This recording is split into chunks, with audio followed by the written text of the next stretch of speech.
కాకపోతే ఆ 16 ఏళ్ళలో ఇంకా కొన్ని రిపేర్స్ చేయవలసిన అవసరం ఉన్నది. కాలువలలో చెట్లు ఎక్కువగా ఉన్నాయి, 2-3 దిక్కుల బండరాళ్ళు ఉన్నాయి.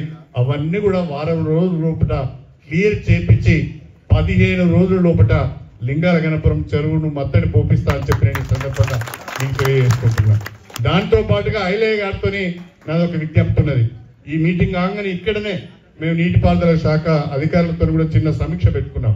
ఎందుకంటే మన జీడికల్ వరకు నీళ్లు పోవాలంటే ముందుగా ఆ కాలువ ఆలేరు నియోజకవర్గానికి వెళ్ళి మళ్ళా అది తిరిగి జీడికల్ వైపు రావాల్సి ఉంటుంది.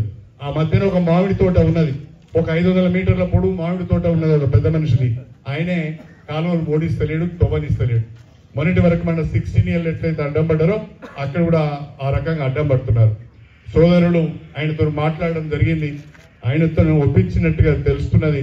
త్వరలోనే ఆ పనులు కూడా పూర్తి చేయించి జీడికల్లు రామచంద్రగూడెం వరకు కూడా నీళ్లు పోయే విధంగా చర్యలు తీసుకుంటామని చెప్పి నేను ఈ సందర్భంగా తెలియజేస్తున్నా.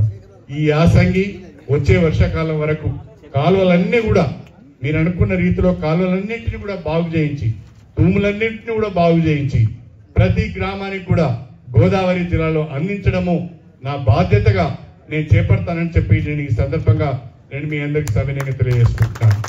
రాష్ట్రంలో కాంగ్రెస్ ప్రభుత్వం, ప్రధానంగా మన ప్రియతమ ముఖ్యమంత్రి రేవంత్ రెడ్డి గారు రాష్ట్ర ఆర్థిక పరిస్థితులు ఆశించిన స్థాయిలో లేకున్నా, నెత్తి మీద 7 లక్షల కోట్ల రూపాయల అప్పు ఉన్నా, ప్రతి నెల ఆ అప్పుకు మిత్తి కట్టవలసి వచ్చిన, వాయిదాలు చెల్లించవలసి వచ్చిన, ఒక్క సంక్షేమ పథకాన్ని కూడా ఆపకుండా ముందుకు తీసుకుపోతున్న సాహసవంతుడు, ధైర్యవంతుడు రేవంత్ రెడ్డి గారని చెప్పడంలో నాకు ఎలాంటి సందేహం లేదు అని చెప్పి సందర్భంగా చేస్తున్నా.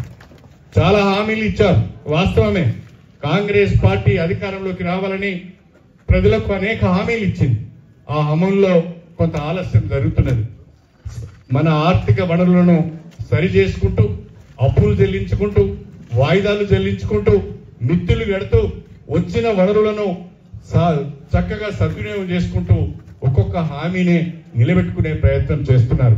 నాకు నమ్మకం ఉంది, వచ్చే 4 సంవత్సరాలలో కాంగ్రెస్ ప్రభుత్వం తనిచ్చిన అన్ని హామీలను తప్పకుండా నిలబెట్టుకుంటది. ప్రజల ముందుకు మళ్ళా తలెత్తుకొని ధైర్యంగా వస్తుంది అనే విశ్వాసం నాకుంది అని చెప్పి నేను ఈ సందర్భంగా తెలియజేసుకుంటున్నాను. ఇప్పటి ముప్పుడిగా తప్పులు చేశారు. ఆశించిన స్థాయిలో అభివృద్ధి కంటే ఎక్కువ అవినీతి జరిగింది, అవినీతి కేంద్రీకృతమైంది. ఆ అవినీతిని చేసిన వాళ్ళందరూ ఈరోజు ఏ రకమైన కేసులు ఎదుర్కొంటున్నారో కూడా మనందరం చూస్తున్నామని చెప్పి నేను ఈ సందర్భంగా మీ అందరికీ కూడా సవినయంగా తెలియజేసుకుంటున్నాను. నేను మీ అందరినీ కోరేది ఒకటే, మీ అందరి సహకార ప్రభుత్వం ఉంటేనే ఈ కార్యక్రమాలను కూడా నెరవేర్చడానికి అవకాశం ఉంటుంది.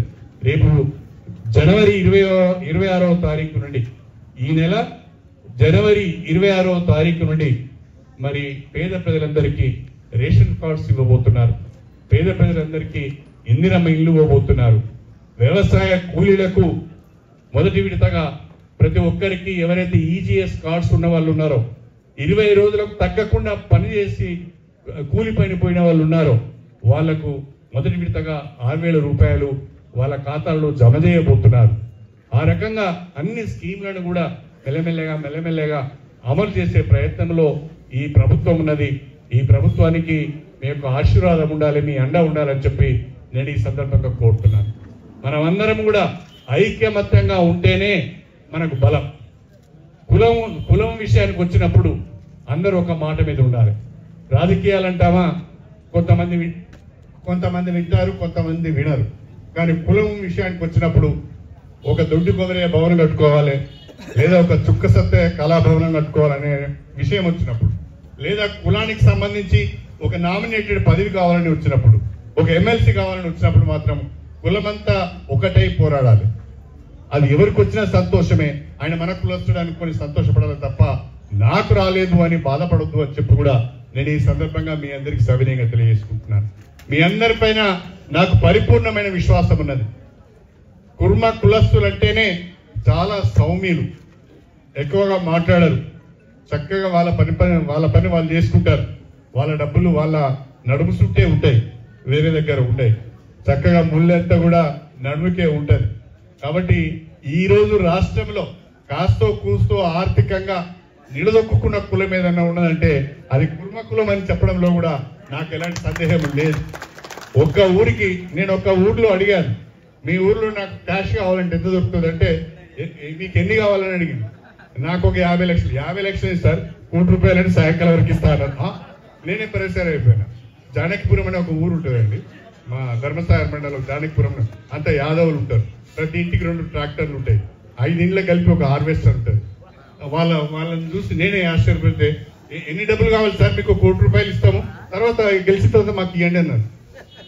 అంత ఆర్థికంగా వాళ్ళ యాదవులు కానీ కుటుంబాలు కానీ నిరోధించుకునే పరిస్థితి వచ్చింది.